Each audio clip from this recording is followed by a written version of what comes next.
In 1959, a professor at Georgia State University made a claim that destroyed comfortable thinking for decades. He said the majority of people, the ones who plateau, the ones who settle, the ones who always seem to stop just short of what they are capable of, are infected with a disease. Not a physical disease, a thinking disease. He called it Excusitis, and the worst part about it, the part that made his colleagues uncomfortable, was his diagnosis. The people who carry the most severe cases are usually the most intelligent ones in the room. His name was David Schwartz. He spent his career studying why some people build extraordinary lives while equally capable people build mediocre ones. His finding was not talent, it was not access, it was not timing. It was a pattern of self-generated justification that intelligent people are uniquely gifted at constructing. He identified 4 specific strains. By the end of this video you will know exactly which one you carry. Most people carry at least 2.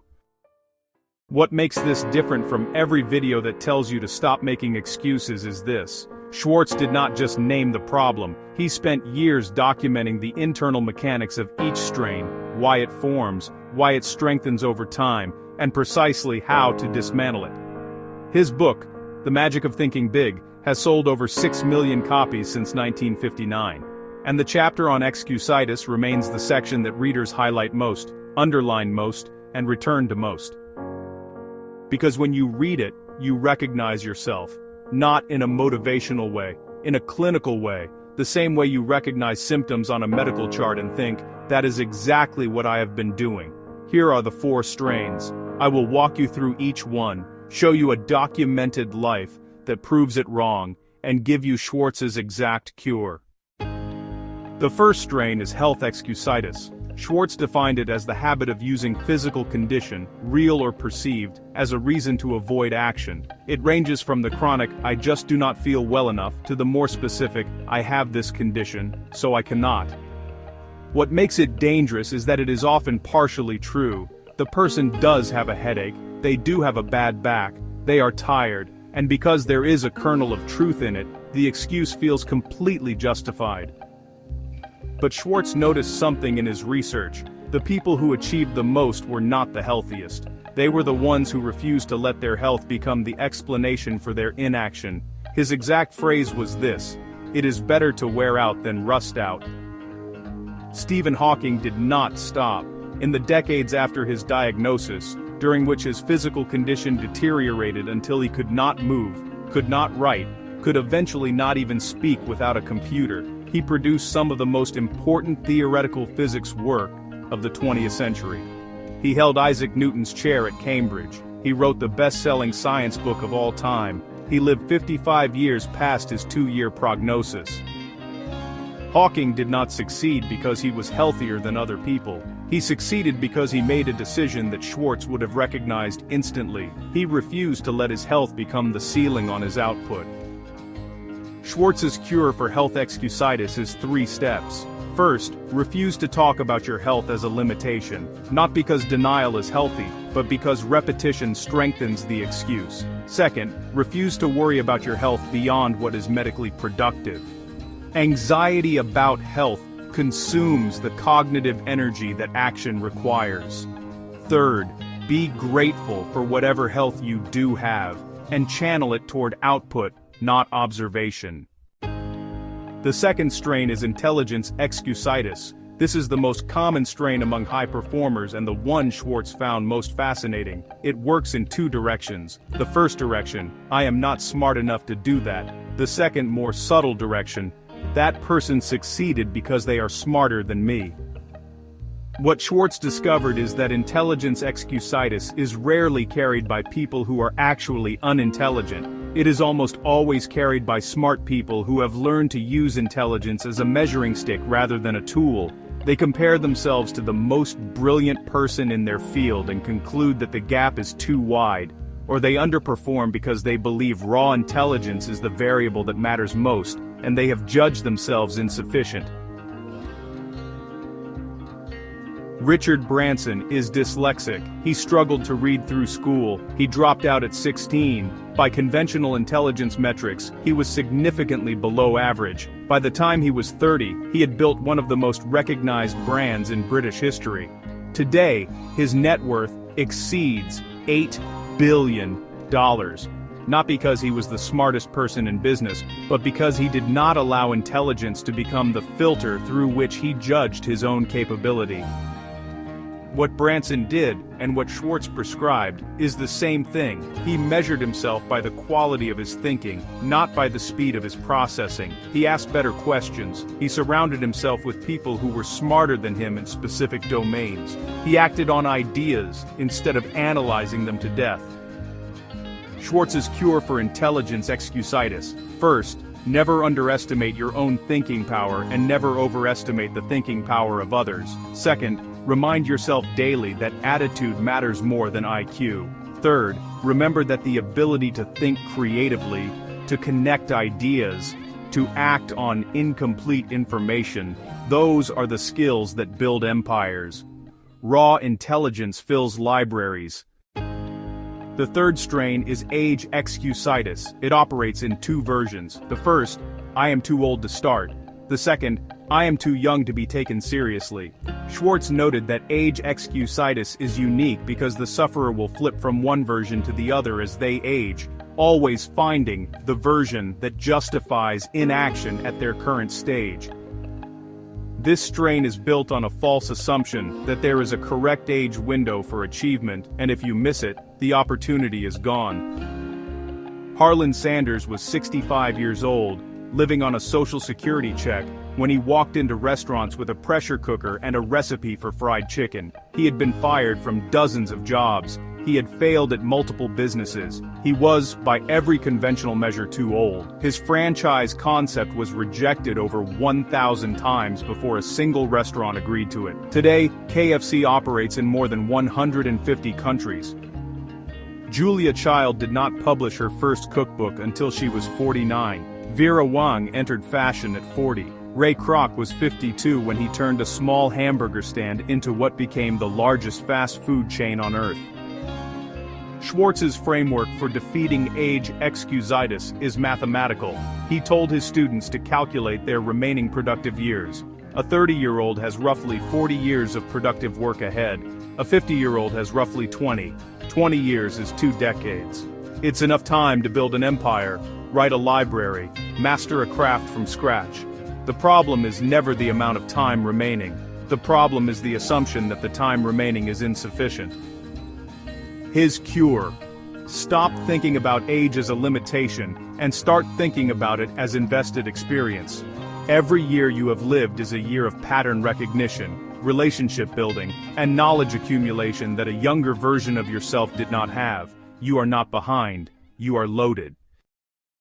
The fourth strain is luck excusitis. This is the one Schwartz called the most dangerous, because it is the one that feels the most intellectually honest. The person carrying luck excusitis looks at someone successful and says, they got lucky, and in many cases, there is evidence to support it. The successful person did get a break.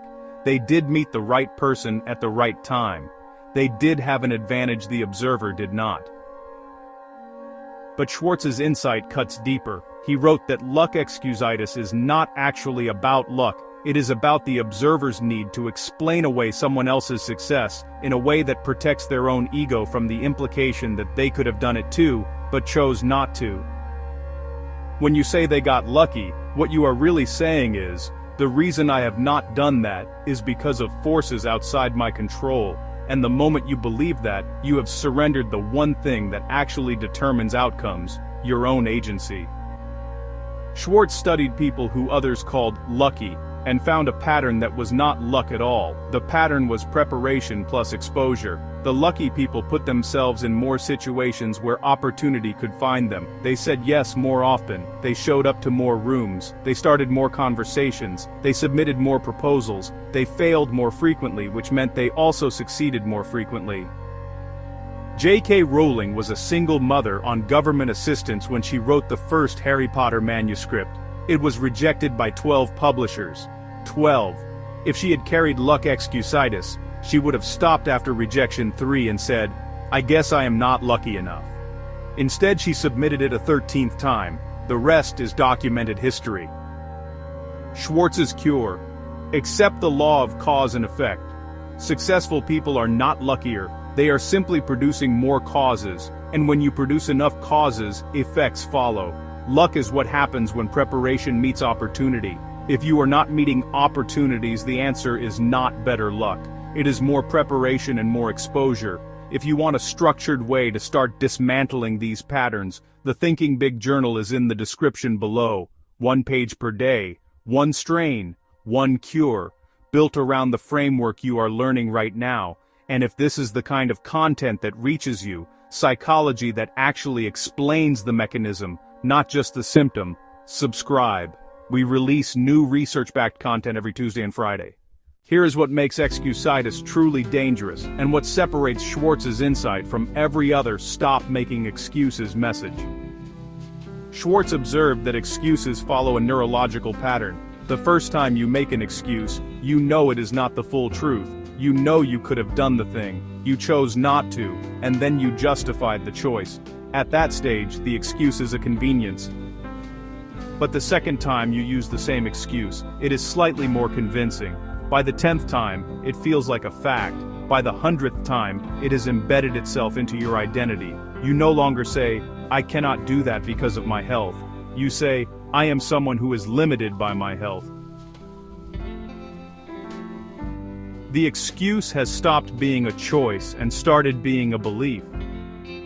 Modern neuroscience confirms what Schwartz intuited in 1959. Repeated thought patterns physically strengthen the neural pathways associated with those patterns. This is the same mechanism that makes habits automatic.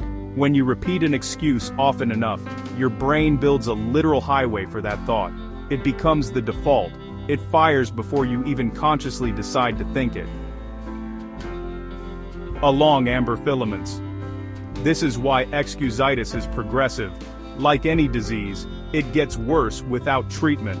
A person at 20 who says, "I am not smart enough," once becomes a person at 40 who has said it 10,000 times and now genuinely believes it is a permanent fact about their identity. The belief was never true, but the repetition made it feel true, and feelings neurologically are indistinguishable from facts to the brain that generated them. The cure is the same mechanism in reverse. Schwartz prescribed conscious replacement. Every time you catch the excuse forming, you interrupt it with the corrected thought. Not an affirmation, a correction. I am not someone limited by my health. I am someone who produces despite my health. The first time you say it, it feels forced. By the 100th time, it becomes the new default. The highway rebuilds. 4 strains, 1 disease. Every strain follows the same architecture, a partial truth, repeated until it becomes a full identity, used to justify permanent inaction. Health excusitis says your body is the ceiling. Stephen Hawking proved it is not. Intelligence excusitis says your brain is the ceiling. Richard Branson proved it is not. Age excusitis says your timeline is the ceiling. Harlan Sanders proved it is not.